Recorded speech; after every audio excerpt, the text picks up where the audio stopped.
सभी सनातनी और राष्ट्रवादी भाइयों को जय श्री राम। दोस्तों, आज हम बात करेंगे नागपुर में हुई हिंसा के बारे में। इसके जो मास्टरमाइंड थे फहीम खान, वो भी पकड़ा जा चुका है और इसमें बांग्लादेश का कनेक्शन भी मिला है पुलिस प्रशासन को। महाराष्ट्र की पुलिस पूरी तरफ से अलर्ट है, एक्टिव है और बुलडोजर एक्शन भी स्टार्ट हो चुका है।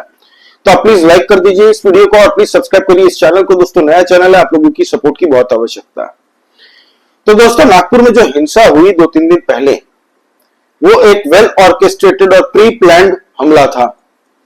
ये जो हिंसक भीड़ अचानक से इकट्ठा हुई है, अचानक से नहीं थी दोस्तों।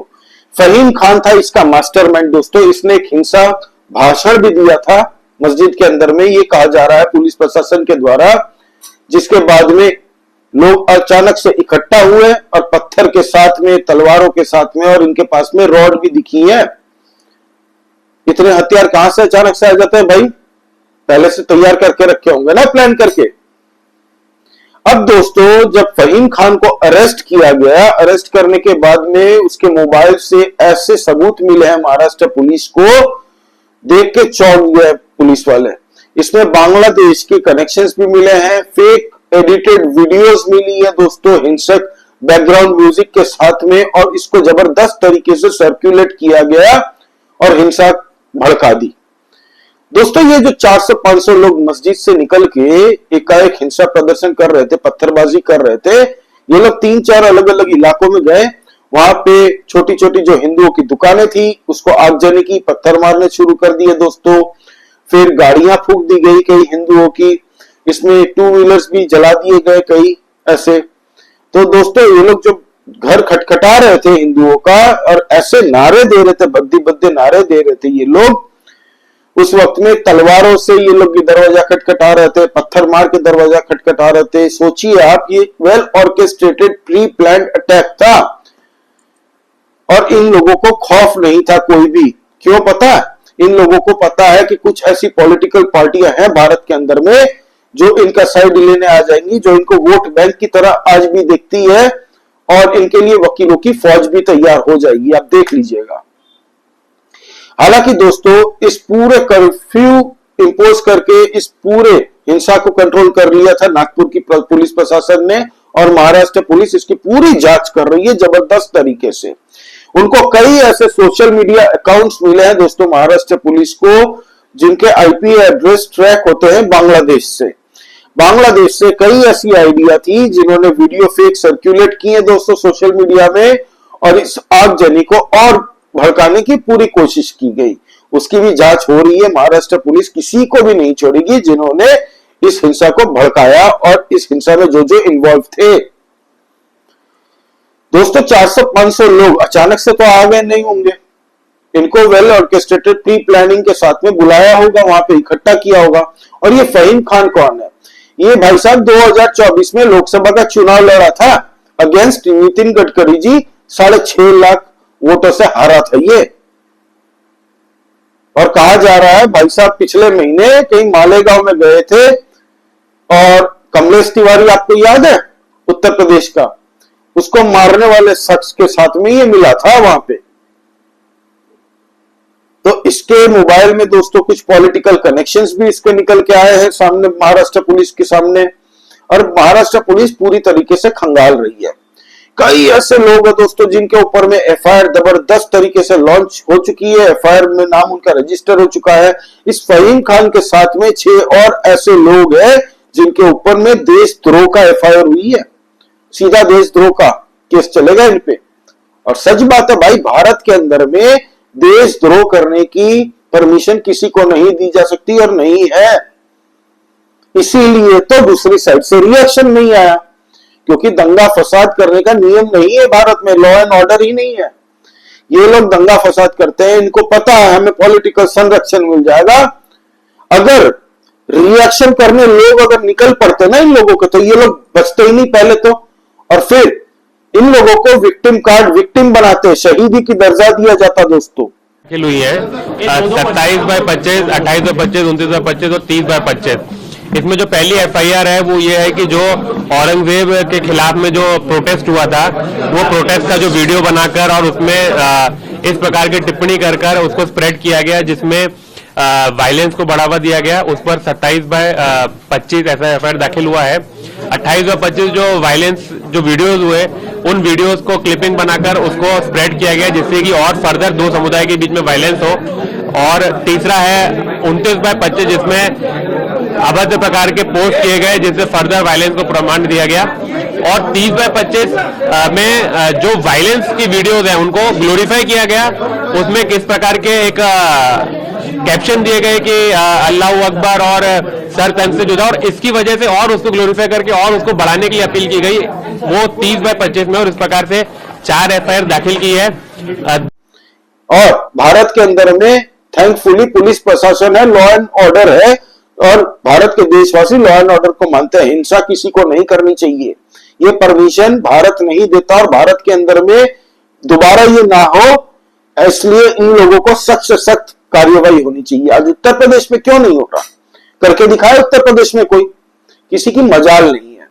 ये जो अबू आजमी कुछ दिन पहले जो बाहर आके औरंगजेब को अपना बाप बना लिया था जिसने, वही अबू आजमी बाद में जो अपने बयान वापस लिए इसने, हालांकि बयान मुंह से वापस लिए, आइडियोलॉजी आज भी उसकी वही है।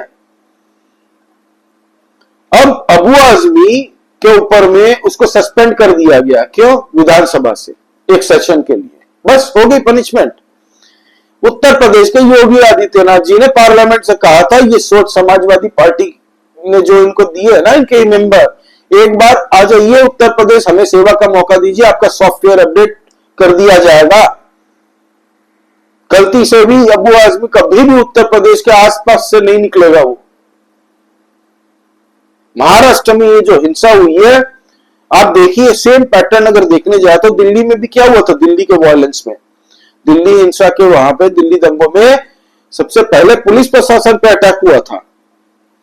वो तो बाद में लोग भड़क गए, तब बाद में दंगे हुए जिसमें 53 लोग मारे गए, ये लोग बुरी तरह से, फिर दंगा शांत हुआ, कंट्रोल कर दिया गया। और सेम चीज करने की कोशिश नागपुर में की थी। हालांकि ये औरंगजेब और छत्रपति शिवाजी महाराज का कोई मुद्दा ही नहीं था दोस्तों, इसको जबरदस्ती का मुद्दा बनाया गया। ये सब वेल प्री प्लान था तरीके से, जिसकी पहचान और जांच कर रही है महाराष्ट्र पुलिस। इसमें हिंदू और मुसलमानों का एंगल देने की पूरी कोशिश की गई कि हिंसा बढ़वाओ दो गुटों में और ये आग फैले।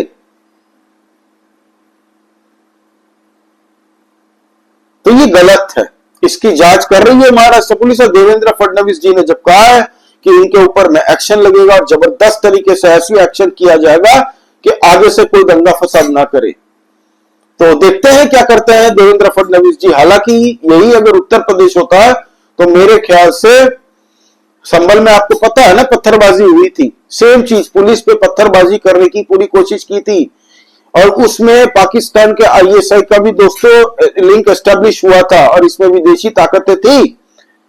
संभल के जो एमपी है दोस्तों, उसको भी वो बर्क के ऊपर में भी सुई अटकी थी दोस्तों कांटे की, उसकी भी पूछताछ हुई थी।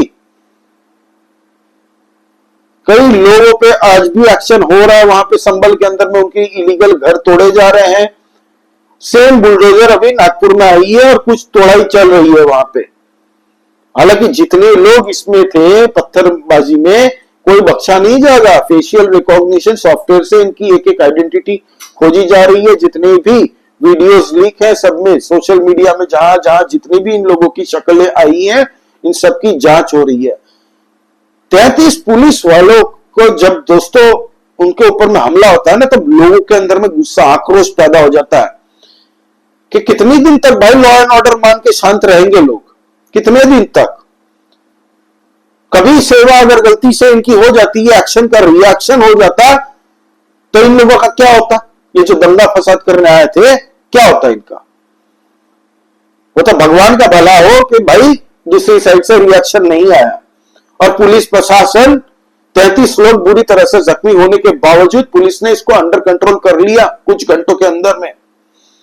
कोई नहीं बख्शा जाएगा इसमें।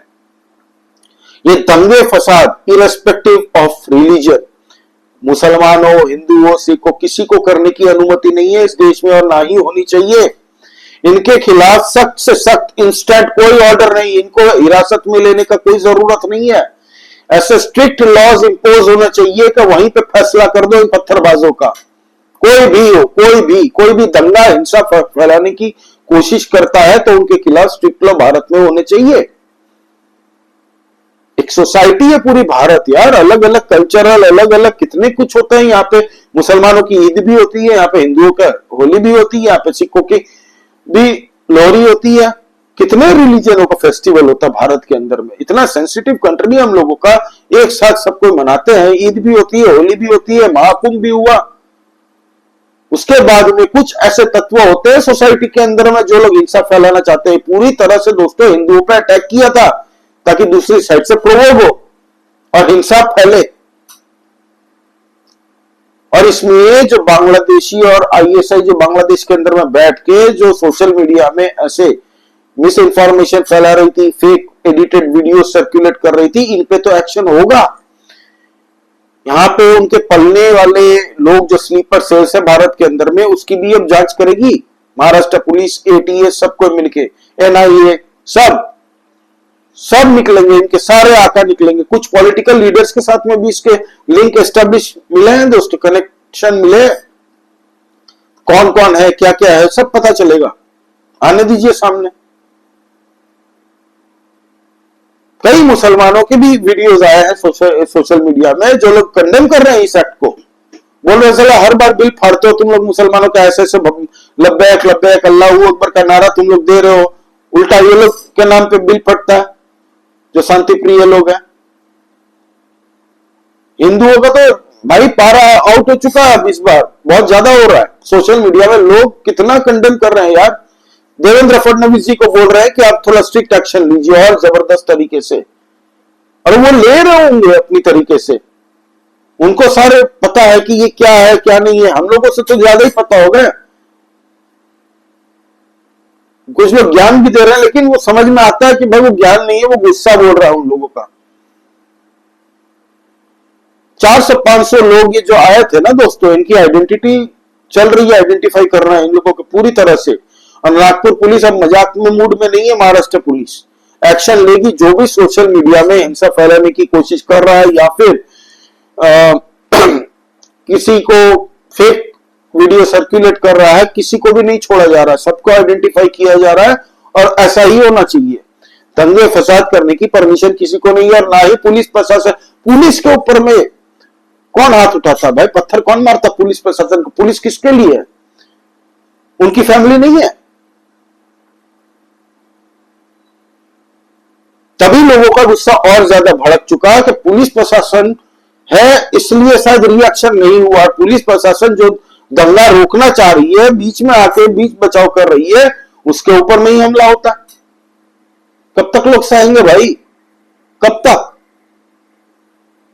और मैं तो देवेंद्र फडणवीस जी हो, भारत के जितने भी चीफ मिनिस्टर हो, सबसे एक रिक्वेस्ट करता हूं, पुलिस प्रशासन को डंडे से भीड़ रोकने के लिए मत भेजिए, इनको हथियार दीजिए पूरी तरह से। इनको छूट भी होनी चाहिए कि जो भी दंगा फैलाने की कोशिश करे, आउट ऑफ कंट्रोल हो रहे हैं भाई, तो उनका इलाज हो जाना चाहिए, परमिशन लेने की जरूरत ज्यादा नहीं है। अब दोस्तों इसके ऊपर में जांच हो रही है। जो फहीम खान था, ये भाई साहब खुद लोकसभा का चुनाव लड़ा था, भड़काऊ भाषण दिया था इसने मस्जिद के अंदर में, ये कहा जा रहा है। जिसके बाद में लोग निकले, अचानक से 3-4 अलग अलग एरिया में फैले, दुकानें जलाई, गाड़ियां जलाई, हिंदुओं के घर के गेट धगधगा रहे थे ये लोग। लाओ लश्कर के साथ में भीड़ होती है ना, तब इनको लगता है बहुत ताकत है, क्योंकि इनको पता है कुछ ऐसी पॉलिटिकल पार्टियां हैं, उद्धव ठाकरे की पार्टी देख लो, संजय राउत का बयान देख लो, वो उल्टा ब्लेम कर रही है भारत के प्रशासन को, पुलिस प्रशासन पे, देवेंद्र फडणवीस पे, इंटेलिजेंस पे। ये इंटेलिजेंस फेलियर है। अरे फेलियर गया तेल लेने, फेलियर गया, अलग से फेंको इसको साइड में। पहले जो दंगा किया उसके साथ क्या होना चाहिए, इस पे बयान नहीं दे रहे ये लोग। वोट बैंक है ना भाई, वोट बैंक है, कोई नाराज हो जाएगा, किया तो क्या फायदा नाराज करके। लेकिन बयान देने ये लोग आ जाते हैं, संजय राउत जैसे लोग। और महाराष्ट्र पुलिस बहुत सक्षम पुलिस है, उनके पास जितनी इंटेल है, मुझे नहीं लगता किसी और के पास इतनी इंटेल होगी। तो महाराष्ट्र पुलिस इस पूरे मैटर को मॉनिटर कर रही होंगी, और जितने भी पुलिस वालों के ऊपर में हमला किया है ना, कोई बच के नहीं जाएगा, बचना भी नहीं जाता। वो पुलिस किस लिए है? पुलिस फोर्स जनता के लिए, हम लोगों के लिए है भाई। और पुलिस एक रेजिस्टेंस का काम करती है। जब दंगे फैल रहे तो उसने पूरी तरह से कंट्रोल करने का था कि फैले ना ये दंगा। अगर फैल जाता फिर क्या रिएक्शन होता? ये 400-500 लोगों का क्या होता? दोनों तरफ से लोगों को तकलीफ होती। एनीवे दोस्तों, आपका इस बारे में क्या कहना है प्लीज आप कमेंट करके बताइए, लाइक कीजिए इस वीडियो को और प्लीज सब्सक्राइब करिए इस चैनल को। नया चैनल है, आप लोगों की सपोर्ट की बहुत आवश्यकता है।